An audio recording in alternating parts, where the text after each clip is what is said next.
I still remember the moment as if it just happened.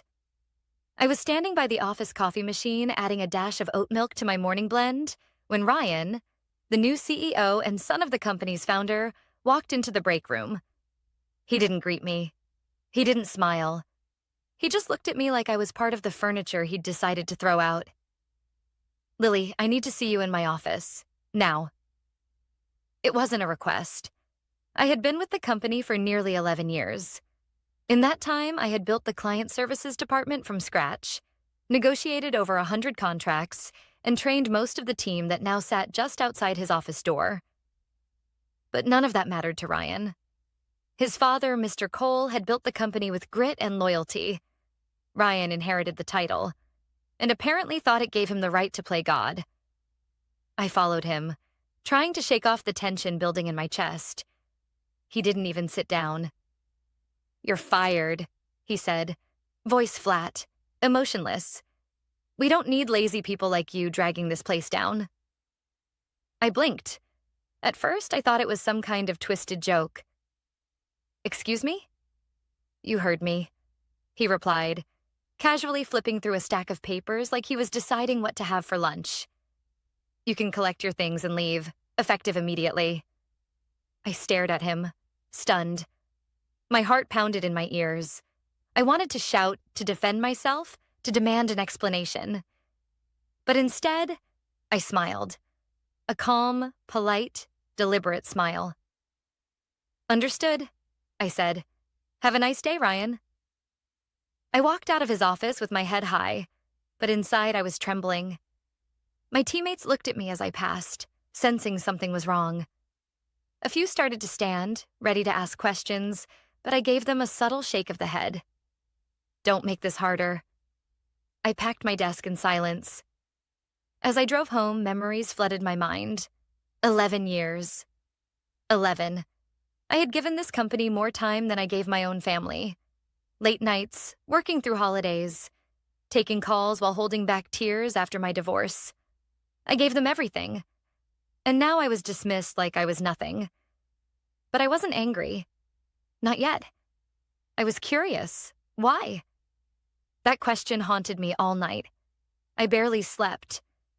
Something about the way Ryan had said it, so confidently, so carelessly, didn't sit right. The timing was strange, too. We were about to finalize one of the company's largest contracts, a deal I had spent 6 months preparing. I knew the client inside and out. I had even booked the final review meeting for that Friday. And now I was gone. Had he even looked at the contract details? The next morning, just after 9 a.m., my phone buzzed. I didn't recognize the number. I let it ring, unsure if I could handle another blow. But curiosity won again. "Lily, it's Mr. Cole." The voice sent a jolt down my spine. The real CEO. The man who had hired me 11 years ago after a single interview. "I just walked into the office," he said, and I could hear the tightness in his throat. "Why the hell did you pack up and leave? What happened?" I hesitated. "Your son fired me." Silence. Then, with a sharp inhale, "What?" "Yesterday. He said I was lazy and that I wasn't needed anymore." There was a long pause before he spoke again, this time slowly, like he was trying to stay calm. "Lily, did he read your contract?" I furrowed my brows. "What do you mean?" "He's supposed to finalize the Kingswell deal today, isn't he?" "Yes. We were scheduled to meet them at 11. Jesus Christ. I could hear papers rustling in the background. Then a loud thud, like he'd slammed something on his desk. "Lily, your contract has a clause," he said. "One I insisted on after the last acquisition disaster. You're not just the account manager. You're the only authorized negotiator for the Kingswell deal." I froze. "He can't close the deal without you," Mr. Cole continued. "Not legally, not ethically, not even practically. That contract will fall apart unless you're there." A slow, burning realization settled in my chest. He hadn't read it. Ryan had no idea what he'd done. And that's when something inside me shifted. The betrayal still hurt? Yes. But now I felt something else entirely. Control. He had pulled the trigger far too quickly, and now the gun was pointed at himself. Mr. Cole hung up without another word. I could feel his fury through the silence that followed. I sat motionless in my apartment, coffee growing cold beside me, staring at nothing in particular. He didn't know. His son had fired me without even reading the contract. I leaned back on the couch and let out a quiet, bitter laugh. After 11 years, this was how it went down. A spoiled, impulsive man-boy trying to play CEO, making decisions like they were moves in a video game. But real companies don't respawn after bad calls. And this one was about to find that out the hard way. I wasn't sure what was going to happen next. Part of me wanted to get dressed and show up to the office just to watch the fallout unfold. But another part, the one that had endured years of thankless overtime and swallowed my pride more times than I could count, wanted to let them burn. I didn't have to wait long. At 10:13 a.m., I got another call. This time, it was Ryan. I let it go to voicemail. A minute later, another call. This one from reception, then legal, then accounting. I stared at my phone as it buzzed nonstop, lighting up like a Christmas tree. I didn't answer a single one. The voicemail icon blinked at me, relentless. I tapped it open. Lily, hi, it's Ryan. His voice was strained. Listen, there was a misunderstanding yesterday. I might have acted too fast. We need you back. Today. It's urgent. Please call me. Urgent. The word rolled around in my head like a marble in a glass. He hadn't said sorry, not once, not even in a fake corporate way. Instead, it was panic disguised as politeness. I took a sip of my cold coffee, still not moving from the couch. At 10:32, my phone buzzed again. This time, a number I hadn't saved in years. Nicole, a former colleague. We'd grown close back when she was in my department, before she transferred to marketing. I picked up. Lily, you won't believe what's happening here, she said, her voice barely above a whisper. Try me. Ryan just got chewed out by his dad, like, in front of everyone. The meeting room was full. Mr. Cole walked in and slammed the Kingswell contract on the table. I raised an eyebrow. He brought the contract? Oh, yeah. And he asked one question. Did you read this before firing Lily? And? Ryan tried to bluff, said something about moving in a new direction and reevaluating roles. But Mr. Cole didn't buy it. He flipped to the clause you always talked about, the one that says you're the sole negotiator on the Kingswell account. That clause was there for a reason. I know, everyone knows, except Ryan. She paused for a moment. I could hear office murmurs in the background. Lily. He looked pale, like ghost pale. He realized he's the reason Kingswell's about to walk. I exhaled slowly. And what did Mr. Cole say? He told him, if this deal falls through, your position here becomes negotiable. I let out a breath I hadn't realized I was holding. There it was, the first crack in Ryan's armor. I don't know what you're planning, Nicole added, but whatever it is, you have the upper hand now. I ended the call with a soft, thank you, then stood and looked out the window. The skyline was quiet, still. I always found comfort in that. The city, indifferent to human chaos, going on as usual. At 11:15, another message came through, this time from Mr. Cole himself. Lily, I'm sincerely sorry for what happened. I misjudged the situation. Please come in. Not just for the deal, but so we can talk. Privately. It was tempting, but I wasn't ready to just walk back in like nothing happened. Not yet. Ryan's mistake wasn't just about a contract. It was about respect, about trust, and about the years I had given. Years that couldn't be replaced by a panicked phone call and a seat at a negotiation table. Still, something stirred inside me. I wasn't a petty person, but I wasn't weak either. I didn't want revenge. I wanted accountability. I picked up my phone and finally responded. Not with a call, but a message. I'll consider returning to finalize the Kingswell deal, but only under specific conditions. I'd like to speak with Mr. Cole directly beforehand. I hit send. Then I changed out of my pajamas and began to prepare. By the time I arrived at the office, it was just past noon. I didn't use the employee entrance. I walked through the main lobby like a guest, a move I knew would draw attention. Everyone knew I had been fired the day before. My return now was more than a quiet comeback. It was a statement. The receptionist stood up the moment she saw me. "Ms. Harris." "Lily," she stammered. "Mr. Cole is expecting you. Right this way." As I followed her down the hall, I noticed the atmosphere had changed. People looked up from their desks. Conversations paused.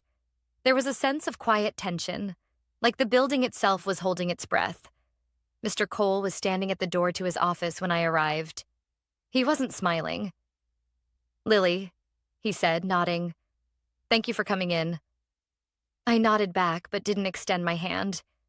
He stepped aside, letting me walk past him into the office. It was quiet for a moment as I took a seat across from his massive oak desk. He closed the door behind him, leaned against it, and let out a long sigh. "I made a mistake," he began. "A big one. I gave my son too much authority, too fast. I wanted him to prove himself, but I didn't expect him to burn bridges before even learning how to build them." I stayed silent. He sat down. His voice softened. "What he did to you was unprofessional, disrespectful, and frankly, it jeopardized a deal we've worked over half a year to secure." I nodded slowly. "Yes, it did. I read the contract again this morning, every word. You were given full autonomy over the Kingswell account. Legally, the client won't recognize anyone else as a representative of this company during negotiations. That clause was put in place after the Steel Ridge debacle. I remember it well." "So do I said quietly. "I was the one who managed the fallout." His eyes met mine. "You didn't deserve what happened yesterday," he said. "And I'd like to offer you your job back, with full authority to finish the deal. Whatever conditions you need, we'll make them work." There was sincerity in his tone. Regret, too. But this wasn't just about the deal. It was about leadership, accountability, dignity. "I'll return," I said, "but I want everything in writing. A revised contract, clear autonomy over Kingswell, and no interference from Ryan." He nodded immediately. "Done. And one more thing," I added, voice firm. "This can't happen again. Not to me, not to anyone." A long silence followed. Then he gave me a slow, thoughtful nod. "You have my word." With that, I stood. The moment I stepped out of his office, I could see Ryan standing down the hall, arms crossed, pretending to be deep in conversation with a junior executive. But his eyes locked on mine the second I appeared. I didn't flinch. I didn't look away. I walked straight past him, and I swear, for a second, I saw the exact moment he realized his control was slipping. By 1 p.m., the boardroom was ready. The Kingswell team had just arrived, and we had about 30 minutes before the official meeting. I reviewed the documents one last time, confirming all the points we had previously negotiated. Their CEO, Mr. Saeed, was a no-nonsense man with sharp instincts. He valued trust above all, and any whiff of internal disorganization would send him running. As I placed the printed Arabic translation of the final terms onto the table, I caught sight of Ryan pacing outside the glass walls of the meeting room like a caged animal. Mr. Cole stepped out to intercept him. Their muffled voices escalated quickly until Mr. Cole's hand shot up, silencing him. Ryan's face turned crimson. He looked over his shoulder at me with a mix of rage and humiliation. Then he walked away. That was the last time I saw him that day. At 1:30 sharp, Mr. Saeed entered with his aides. I greeted him in Arabic, and his eyes lit up. He smiled, a rare gesture from him. "You remembered?" he said warmly. "Respect goes a long way." The meeting began. It went flawlessly. 2 hours later, we shook hands and signed the deal. After they left, Mr. Cole approached me again. This time, his face showed genuine relief. "You saved us," he said, "and I owe you more than an apology." You owe your company a leader, I replied, one who knows the difference between power and responsibility. He didn't argue. Later that evening, as I walked to my car, the tension I'd carried for the past 48 hours finally began to lift. I had come back not as an employee, but as someone who understood her value and demanded it be recognized. But I also knew this wasn't over. Ryan might have been quiet today, but men like him don't disappear. They retreat, and then they retaliate. By the following week, the Kingswell deal had made headlines in our industry newsletter. A breakthrough in cross-border negotiations, it read. Cole & Company secures a historic partnership with Middle Eastern distributor through tailored strategy and multilingual leadership. They didn't mention me by name, but everyone in the company knew who had sealed that deal. My inbox was flooded with quiet congratulations, internal messages from staff who had stayed silent during the storm. Some were from juniors I'd mentored years ago. Others were from managers who had once ignored me in meetings but now praised my leadership under pressure. I appreciated their words, but I wasn't naive. I knew how quickly people shift when the wind changes direction. The mood around the office had lightened. There were smiles, laughter again in the break room. Mr. Cole had made it clear. Ryan was no longer involved in high-level decision-making until further notice. And yet, I couldn't shake the feeling that something was off. Small things began to happen. First, it was the expense reports. The reimbursement for my travel to the Kingswell meeting was delayed. Then, documents I had submitted for approval were returned to me unsigned, without explanation. Next, an email I never sent, allegedly from my address, was flagged by IT. It contained incorrect client information and had been forwarded to one of our overseas partners. Luckily, the partner was someone I had a good relationship with, and he reached out directly to clarify. But the mistake had already planted doubt. I reported it to our internal systems team. They said there was no sign of external hacking. The message had originated from inside the office. That's when I knew. Ryan was behind it. He was no longer trying to fire me. That approach had failed. Now, he wanted to make me look incompetent, to smear my reputation slowly, subtly, until I either quit in frustration or someone else decided I was a liability. It was classic corporate sabotage. And it wasn't the first time I'd seen it. Back at my first job, fresh out of university, I worked under a director who played the same game. He wouldn't confront you directly, but he'd cut off your resources, isolate you from projects, quietly poison your name until the only option left was to disappear. But I wasn't 22 anymore. I wasn't going to disappear. I documented everything. Every missed email, every mistake that I hadn't made, every delay. I had learned the hard way that paper trails are more powerful than emotions in environments like this. I even started using a private notebook, logging times, dates, conversations, just in case. Then one afternoon, I overheard something that confirmed my suspicions. I was passing the conference room when I heard Ryan's voice inside, too loud for a private discussion. "She's unstable," he said. "Since she came back, she's been erratic, aggressive. I don't think she's fit to manage high-pressure clients." I stopped in my tracks. "I'm just saying," he continued. "Maybe we should start thinking about succession planning for client services. She's clearly overextended." Another voice responded. Someone I didn't recognize. A newer executive, maybe. But the Kingswell deal. She pulled that off under serious pressure. Ryan scoffed. "She got lucky. We can't run a company on luck." I stood frozen for a few moments, then quietly walked away. My blood ran cold, not out of fear, but from the icy precision of his tactics. He was planting seeds again, poisoning the well. That evening, I stayed late.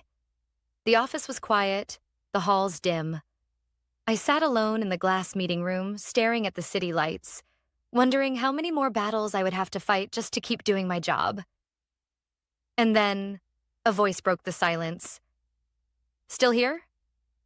I looked up. It was Mr. Cole. "I could ask you the same," I replied. He stepped inside, placed a folder on the table. "Your revised contract, with everything we agreed on." I opened it, read through the language. It was solid. I nodded in approval. I've also started an internal audit, he added. Too many things have been misfiled lately. I looked up sharply. He met my gaze. I'm not blind, Lily. I know Ryan isn't finished. Why haven't you stopped him? I asked. There was a long pause before he answered. Because I needed to see how far he'd go. He sounded tired, more like a father than a CEO in that moment. You're protecting the company, I said. He shook his head slowly. I'm trying to protect both of you, but maybe it's too late for one of you. I closed the folder. I don't need protection. I need you to decide what kind of legacy you want to leave behind. His eyes lingered on mine. Then he turned and left. And I knew. Something bigger was coming. The office felt colder that week. Not because of the weather, but because the air between people had changed. Conversations dropped to whispers when I walked by. Some employees smiled at me, others avoided eye contact altogether. The internal audit had begun, and everyone knew it. People were nervous. So was I. I hadn't asked Mr. Cole to launch an audit, but deep down I was relieved that he had. I needed the truth out in the open, not just for me, but for everyone who had been walking on eggshells since Ryan took over. Still, I knew how this game worked. In corporations, truth doesn't always lead to justice. Sometimes it leads to quiet exits and golden handshakes. Sometimes it's buried so deep behind red tape that the damage becomes irreversible. That Thursday, I was called into the audit committee's temporary office, an old storage room turned war room.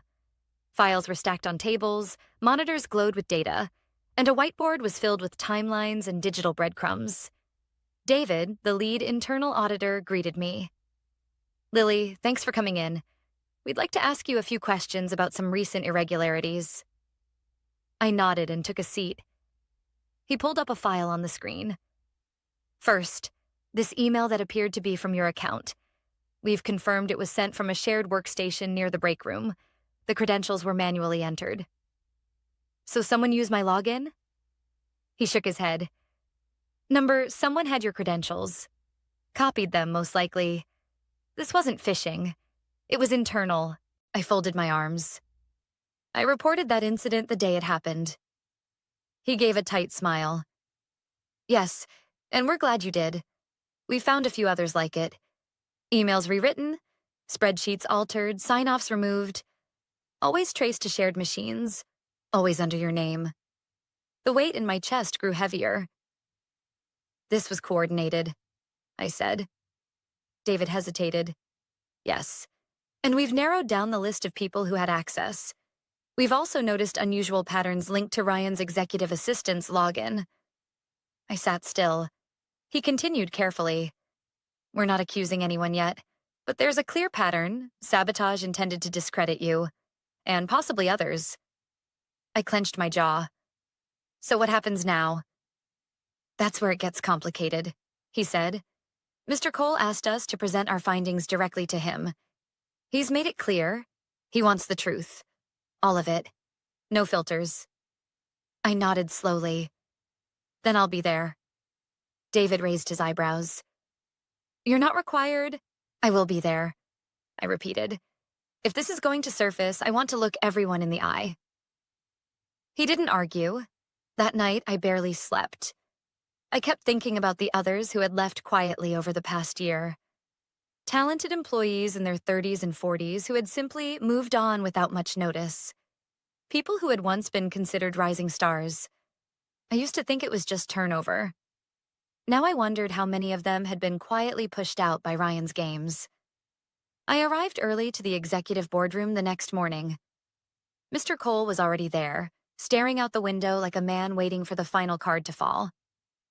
David and 2 other auditors came in next. Then Ryan arrived.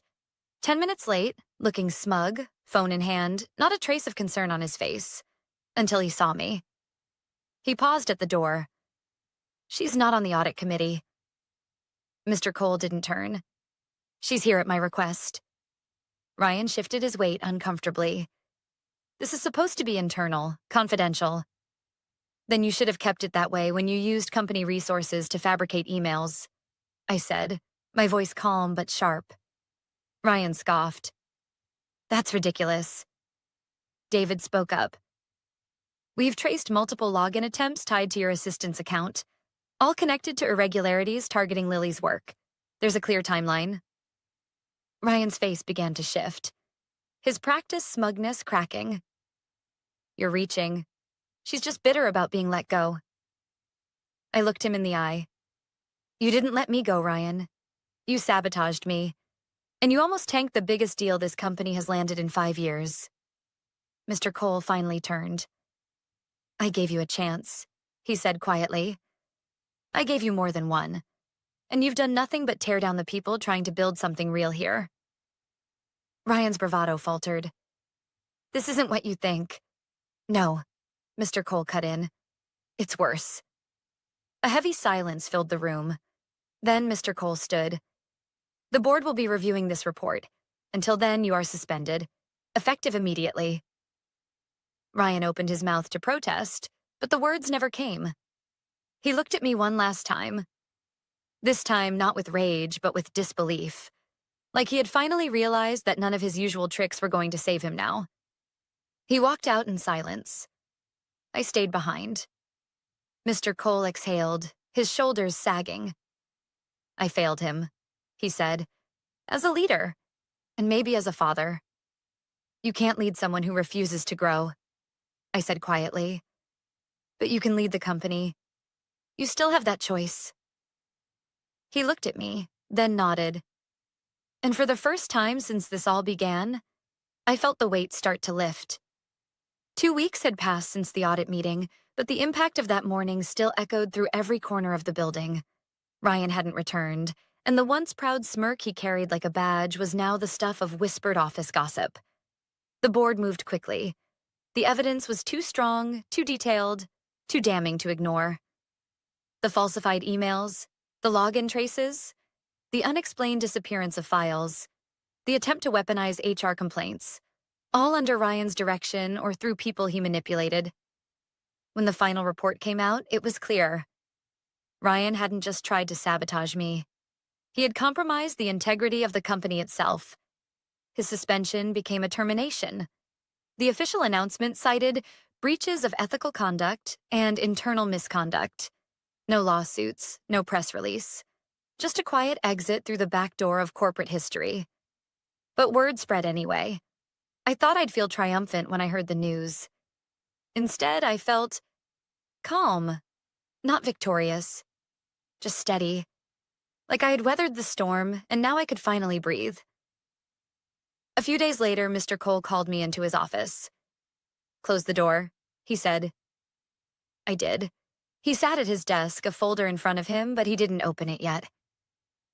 I've spent a lot of time thinking about everything that's happened, he began, and what I want this company to be moving forward. I didn't speak. I let him finish. You've shown more leadership in the past month than most executives show in a career.